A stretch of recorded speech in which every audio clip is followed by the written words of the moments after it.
Pointers ரொம்ப குழப்பமான topic. இந்த பாயிண்டர்ஸ் எதுக்காக அப்படின்னா இன்னொரு வேரியபிள் இல்ல ஃபங்க்ஷனோட அட்ரஸை ஸ்டோர் பண்றதுக்கு தான் பாயிண்டர்ஸ். இன்னொன்று இது மெயின் அட்வான்டேஜ் பார்த்தா டைனமிக் மெமரி அலோகேஷன் யூஸ் பண்ணிக்கலாம். இப்போ இன்ட் வந்து 2 பைட்ஸா இருக்கலாம், ஃப்ளோட் 4 பைட்ஸா இருக்கலாம். ஆனா இன்ட்டோட அட்ரஸோ இல்ல ஃப்ளோட்டோட அட்ரஸோ ஒரே சைஸ்ல தான் இருக்கும். 2 பைட்ஸ்னா எல்லாமே 2 பைட்ஸ்ல தான் இருக்கும். ஒரு பாயிண்டர் எப்படி நம்ம டிக்ளேர் பண்றதுன்னா என்ன டேட்டா டைப்போ இன்ட்டோ ஃப்ளோட்டோ அந்த டேட்டா டைப்பை எழுதி ஸ்டார் யூஸ் பண்ணணும். ஸ்டார் யூஸ் பண்ணி ஒரு வேரியபிள் டிக்ளேர் பண்ணலாம். இதுதான் ஒரு பாயிண்டர் டிக்ளேர் பண்றதுக்கான சின்டாக்ஸ்.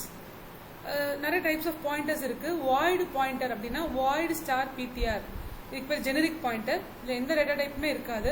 இதை எதுக்கு வேணாலும் நம்ம டைப் கேஸ்ட் பண்ணிக்கலாம்.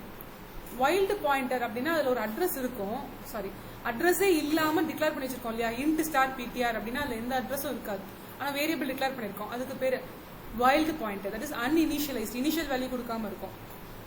கான்ஸ்டன்ட் பாயிண்டர் அப்படின்னா அது ஒரே மெமரி அட்ரஸ் தான் பாயிண்ட் பண்ணிட்டு இருக்கோம், வேற அட்ரஸ்க்கு மாறவே மாறாது. இப்ப அரேவோட நேம் வந்து ஒரு கான்ஸ்டன்ட் பாயிண்டர், எப்பவுமே அரேவோட ஸ்டார்டிங் அட்ரஸ் தான் பாயிண்ட் பண்ணும். அதுவே பாயிண்டர் டு கான்ஸ்டன்ட் அப்படின்னா அந்த அட்ரஸ் மாறும், ஆனா அந்த அட்ரஸ் பாயிண்ட் பண்ணிட்டு இருக்கிற அந்த லொகேஷன்ல ஒரு வேல்யூ இருக்கு இல்லையா, அந்த வேல்யூ மாத்த முடியாது. அதான் பாயிண்டர் டு கான்ஸ்டன்ட். இது ரெண்டும் டிக்ளரேஷன்ல கொஞ்சம் டிஃபரன்ஸ் இருக்கு. அந்த டேட்டா டைப் இன்ட் ஸ்டார் அதுக்கப்புறம் கான்ஸ்ட்ங்கிற கீவேர்ட் சொல்லி பாயிண்டர் நேம் சொன்னோம்னா இது கான்ஸ்டன்ட் பாயிண்டர்.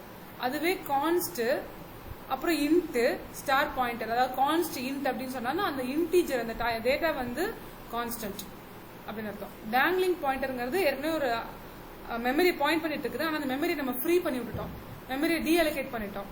அப்ப அதுக்கு பேர் வந்து டேங்லிங் பாயிண்டர்.